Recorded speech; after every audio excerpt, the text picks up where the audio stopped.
Alors, ce sujet-là, animalier, comme je disais, êtes-vous mouton ou lion? C'est un peu provocateur et en même temps, on va vraiment vous inviter à cheminer ce soir. On va cheminer ensemble et on va répondre à vos questions parce que c'est l'intention des webinaires à cœur ouvert, de ces rencontres où ensemble on vous partage, nous, nos expériences et en même temps on répond à vos questions dans votre cheminement intérieur.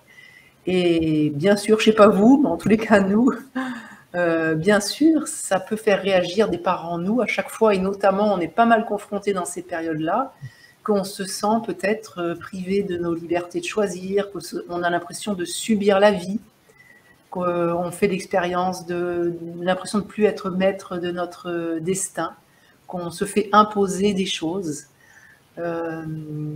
Et évidemment, ces thématiques-là, elles peuvent arriver de manière plus fréquente dans la période. Mais moi, je sais que dans mon expérience, elles arrivent, elles sont beaucoup arrivées. Il y avait beaucoup de parts qui réagissaient en moi à chaque fois que j'avais bien programmé ma journée, puis qu'un événement inattendu arrivait et qu'il fallait que j'intègre ça alors que je m'étais bien organisée pour prendre soin de moi et pour faire ce que j'avais à faire. Et donc, c'est vraiment quelque chose sur lequel j'ai pu cheminer ces dernières années. Et du coup, que ce soit dans le contexte actuel qui peut-être exacerbe ce sujet-là, ou peut-être qu'on va voir que finalement, la source de ça, elle est bien dans notre relation à la vie et à nous-mêmes en général. Et en fait, c'est un peu ça qu'on vous propose de faire ce soir, c'est de nous arrêter un moment ensemble pour faire connaissance avec différentes facettes de nous-mêmes qui sont mises en évidence dans les circonstances actuelles, mais aussi un peu dans notre quotidien selon les différentes facettes. Et on verra en fait au travers de cette métaphore, on vous offrira, on prendra un temps pour une petite guidance, une écoute intérieure avec cette métaphore du lion et du mouton, de voir comment en fait transformer cette impression de subir en une opportunité de choisir et de se positionner en conscience. C'est vraiment cette notion de être entrepreneur de sa propre vie, prendre conscience de ce qui réagit en nous, arrêter de mettre notre attention à l'extérieur, d'observer ce que nous font, ce que ça nous fait, toutes ces circonstances. Et en étant à l'écoute de ça, on peut redevenir maître de sa propre expérience et faire des choix en conscience. Donc c'est un petit peu dans cette intention qu'on a utilisé cette métaphore du lion et du mouton qu'on va vous guider tout à l'heure. Alors peut-être on va vous dire en quelques mots un petit partage chacun de ce qui nous touche par rapport à ce sujet. Voilà, je ne sais pas si Isabelle, tu veux commencer? Oui, avec plaisir. Moi, ce que ça me fait vivre beaucoup en ce moment, c'est que je sens qu'il y a vraiment quelque chose de touché. Je me sens touchée par de voir comment c'est réactif entre les personnes et comment c'est fort et que c'est réactif d'une façon très intense.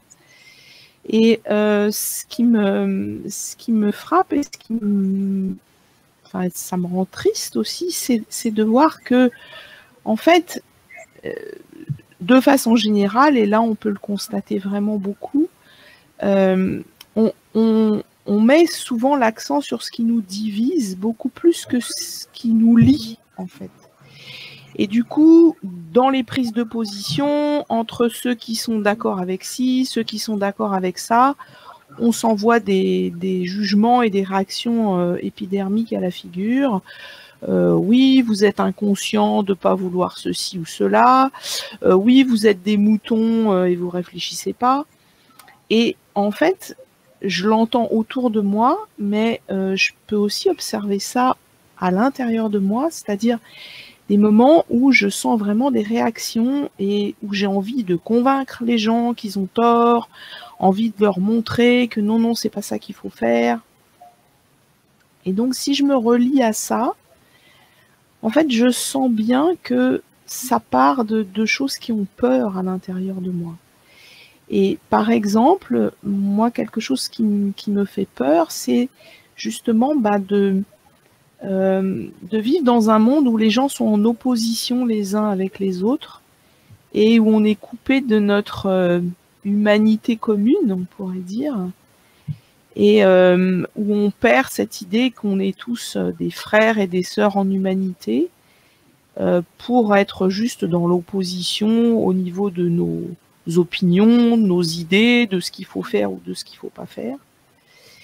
Et en fait, ce qui est intéressant aussi, je me suis rendu compte que au-delà de ces peurs, ça me parle aussi de quelles sont mes aspirations profondes.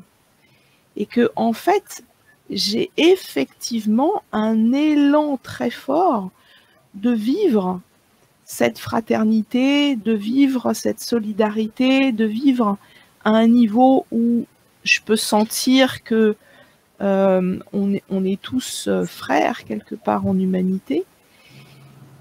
Et je me suis rendu compte du coup que ça change vraiment beaucoup si je reste au niveau de mes réactions basées sur les peurs, ou si je peux par moment me connecter avec ce qu'il y a derrière la peur, c'est-à-dire cet élan et cette aspiration à vivre autre chose.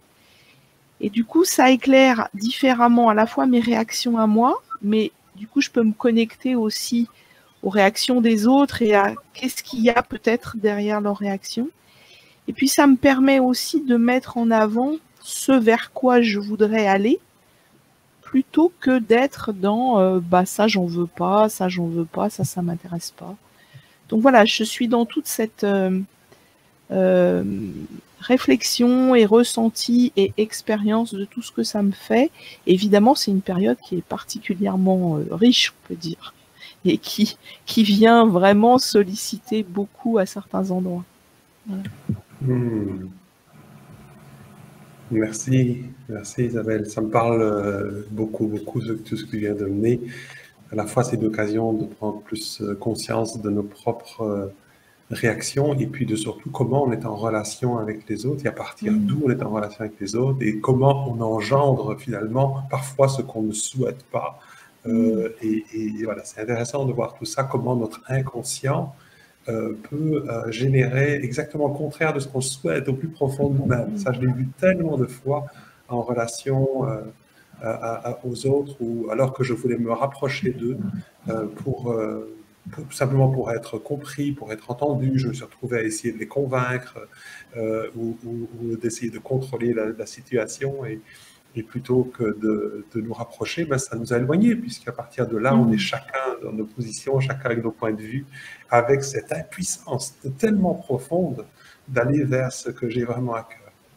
Donc moi, ce que j'ai conscientisé, me penchant sur cette métaphore du mouton et du lion, c'est que, en fait, je reconnais évidemment les deux en moi, et cette espèce de lutte intérieure, entre l'idée de il arrive quelque chose et j'ai deux attitudes possibles. Soit je me bats, je combats et je suis en position parfois de rébellion, je sens les parts de moi qui ont peur et je veux essayer de contrôler les choses. Je sens ces potentiels à l'intérieur, ou alors je suis plutôt dans une autre posture où je prends le temps de prendre du recul, d'observer ce qui se passe, de regarder ce qui se passe en moi, mais parfois, dans cette posture d'acceptation, je me demande, tiens, est-ce que je suis en train d'accepter ou est-ce que je suis en train de subir ?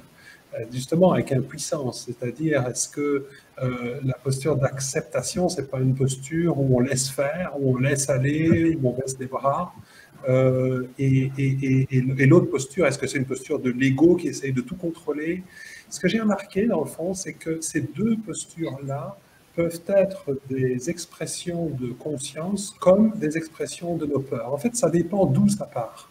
C'est forcément juste à certains moments de dire je vais juste accepter ce qui est, laisser venir et laisser émerger en moi le choix qui sera juste. Il y a d'autres moments, c'est absolument juste et nécessaire et demander de me positionner clairement. Mais tout ça, je peux le faire à partir d'un endroit de peur ou à partir d'un endroit de confiance, d'un endroit où je suis en paix à l'intérieur de moi et je peux donc agir à partir de cette posture intérieure où je ne suis plus dans dans la réaction et dans le vouloir contrôler. Donc voilà, pour moi, c'est ça qui est intéressant, c'est de simplement observer, pas forcément essayer de comprendre, de chercher, mais de prendre conscience de tout ce qui réagit en nous et de pouvoir discerner.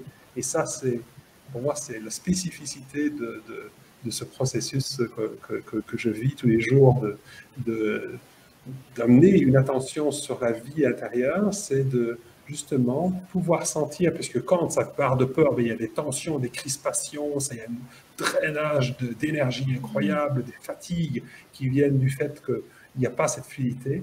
Et puis, quand je prends conscience de ça, eh bien, c'est comme si je devenais plus large, plus grand, et ça me permet alors de faire des choix, de ne plus être en réaction, mais plutôt être en action, comme l'a dit Coralie, en action consciente.